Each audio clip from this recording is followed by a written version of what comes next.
Assalamualaikum warahmatullahi wabarakatuh. Halo sahabat Latsar.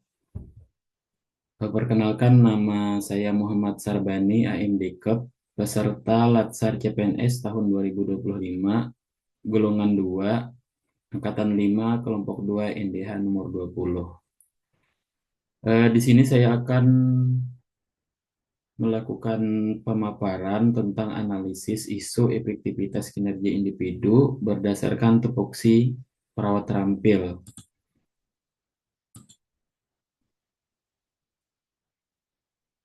Tugas jabatan fungsional perawat terampil itu dimuat pada Peraturan Menteri Pendayagunaan Aparatur Negara dan Reformasi Birokrasi PAN-RB nomor 35 tahun 2019 bab 4 pasal 6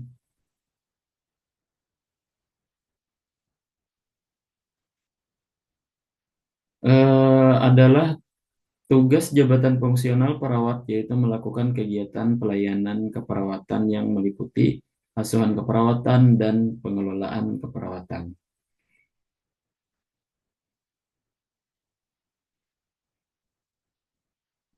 Kemudian uraian tugas perawat termuat pada Peraturan PAN-RB nomor 35 tahun 2019 bab 4 pasal 9 nomor 1 huruf A, yaitu meliputi uraian kegiatan perawat terampil. Yang pertama, melakukan pengkajian keperawatan dasar pada individu, melakukan komunikasi terapeutik dalam pemberian asuhan keperawatan, melakukan edukasi tentang perilaku hidup bersih dan sehat dalam rangka melakukan upaya promotif,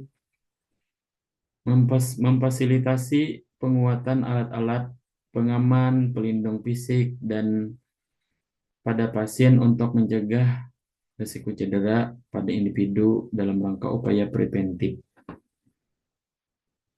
Kemudian memberikan oksigenasi sederhana, memberikan tindakan keperawatan pada kondisi gawat darurat, memfasilitasi suasana lingkungan yang tenang dan aman serta bebas risiko penularan infeksi.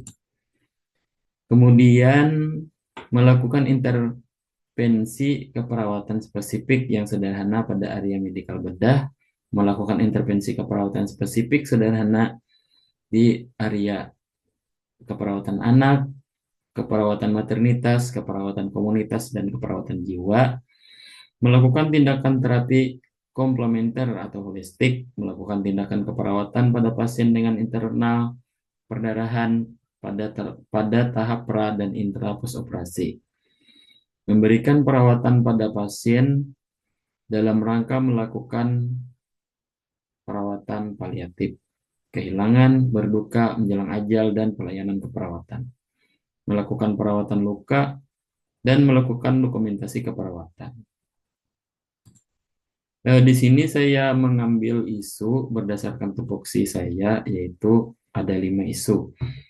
Yang pertama, ketidakpatuhan petugas perawat jaga dalam pemasangan gelang identitas pasien observasi di ruang IGD, UPTD, Puskesmas Giri Mulia.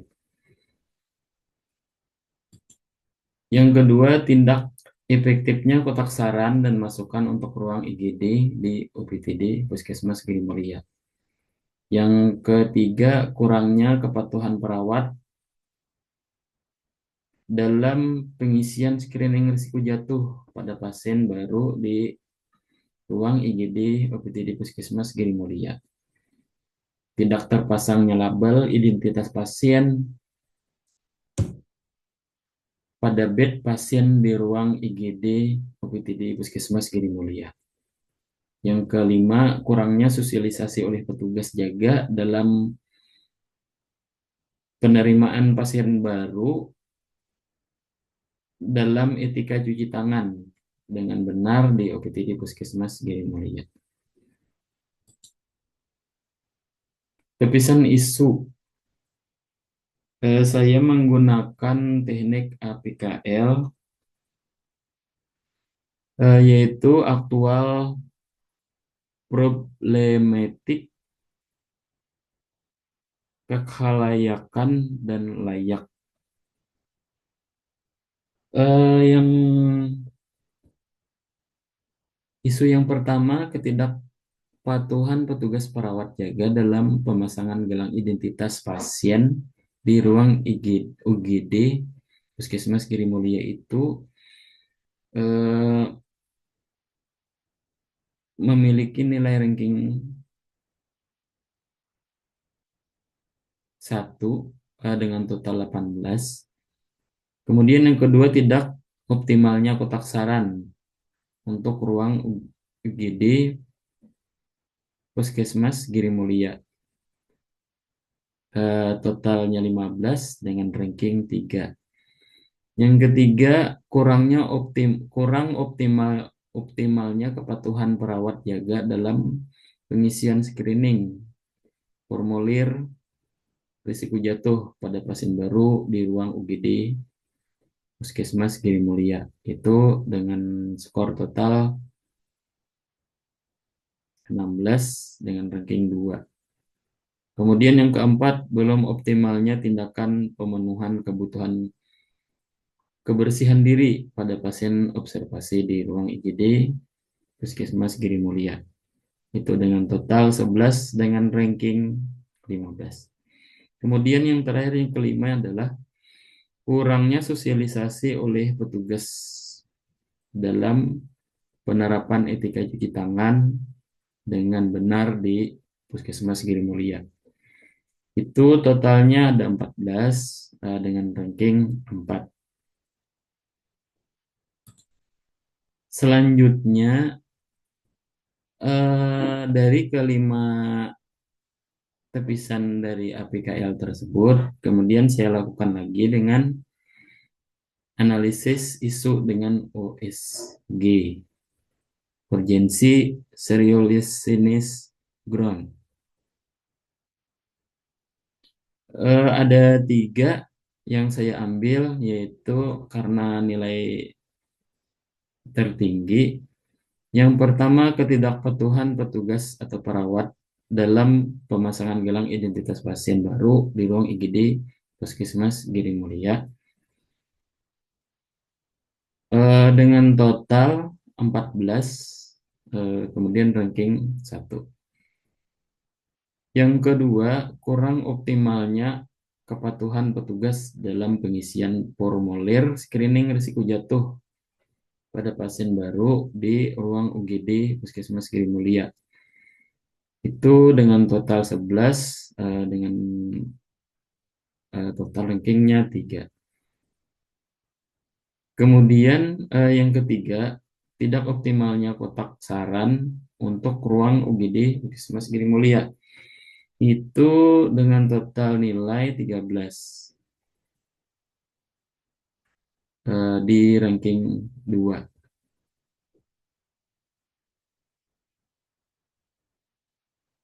Selanjutnya, saya melakukan analisis masalah dengan fishbone diagram. Untuk yaitu kurangnya motivasi petugas menerapkan standar kesehatan pasien.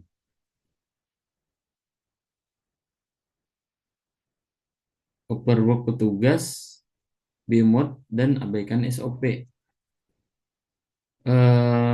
Materialnya, gelang pasien kurang tersedia, tempat gelang pasien tidak di tempat, tidak ada tempat penanda. Jadi para petugas itu tidak ada, yang sebagian tidak mengetahui, sehingga tidak terlaksana untuk pemasangan gelang pasien demi keselamatan pasien tersebut.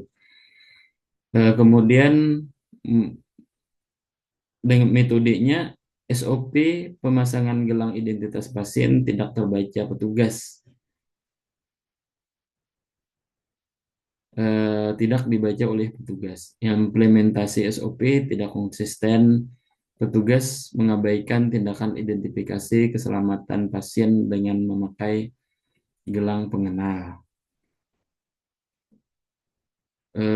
Wedge, wedge-nya adalah alat penunjang rusak atau habis, kurang maksimalnya kesadaran petugas dalam menunjang keselamatan pasien. Dari diagram fishbone ini diambil masalah isu yang aktual. Yang pertama yaitu ketidakpatuhan petugas atau perawat dalam pemasangan gelang identitas pasien baru di ruang IGD Puskesmas Giri Mulia demi keselamatan pasien tersebut. Alternatif pemecahan masalahnya yaitu masalah utamanya adalah ketidakpatuhan petugas atau perawat dalam pemasangan gelang identitas pasien baru di ruang UGD PKM Giri Mulia untuk keselamatan pasien. Akar masalahnya yaitu kurangnya motivasi petugas menerapkan standar keselamatan pasien.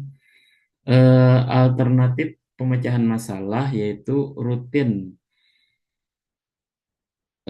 refreshing training dan safety briefing tentang kewaspadaan standar keselamatan pasien. Itu sangat penting dilakukan. Kemudiannya overwork petugas, Bumot abaikan SOP. Alternatif pemecahan masalahnya adalah koordinasi dengan petugas tim keselamatan pasien di puskesmas untuk melakukan audit internal agar masalah dapat teratasi. Kemudian di metodenya adalah akar masalahnya adalah SOP pemasangan gelang identitas pasien tidak dibaca oleh petugas implementasi atau SOP tidak konsisten. Alternatif pemecahan masalahnya yaitu melakukan sosialisasi SOP keselamatan pasien secara berkala.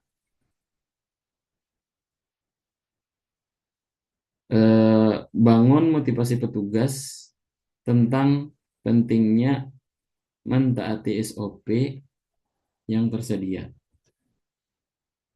Akar masalahnya dari metode ini, petugas mengabaikan tindakan identifikasi keselamatan pasien dengan memakai gelang pengenal. Yaitu untuk alternatif pemecahan masalahnya, buat checklist kepatuhan di setiap ruang dan evaluasi harian.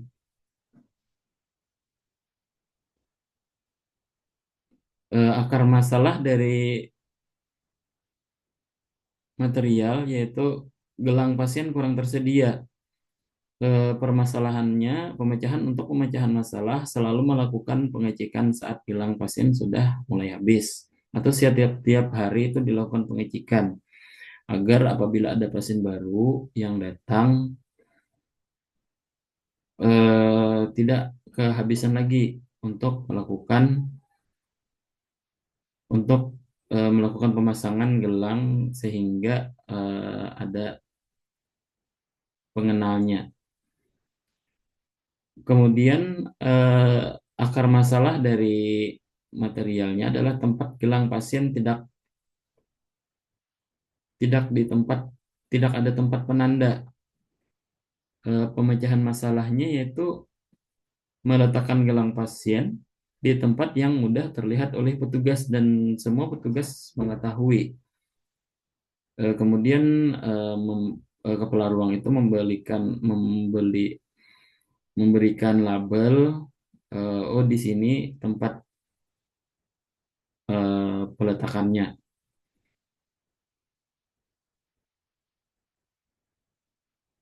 Kemudian akar masalah dari machine yaitu alat penunjang rusak atau habis. Alternatif pemecahan masalahnya adalah segera melakukan pergantian atau alat penunjang apabila sudah mulai habis. Kemudian kurang maksimalnya kesadaran petugas dalam menunjang keselamatan pasien. Alternatif pemecahan masalahnya adalah buat komitmen petugas agar selalu memberikan pentingnya keselamatan pasien agar tindakan medis tepat. Dari isu yang saya ambil ini, dari tupoksi saya sebagai perawat terampil itu pengkajian pengkajian medis,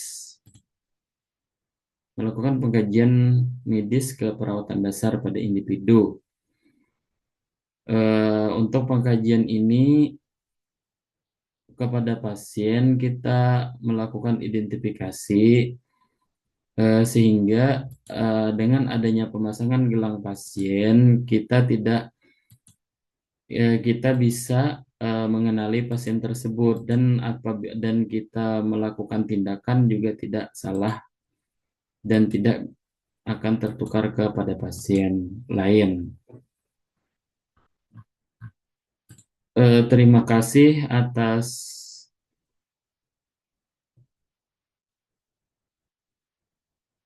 kesempatan yang sudah diberikan kepada saya untuk presentasi ini. Terima kasih kepada Bapak Pengampu Materi, Dr. Jainal Penani, MED, sudah mengajari saya. Mohon dikoreksi apabila ada salah. Terima kasih. Assalamualaikum warahmatullahi wabarakatuh.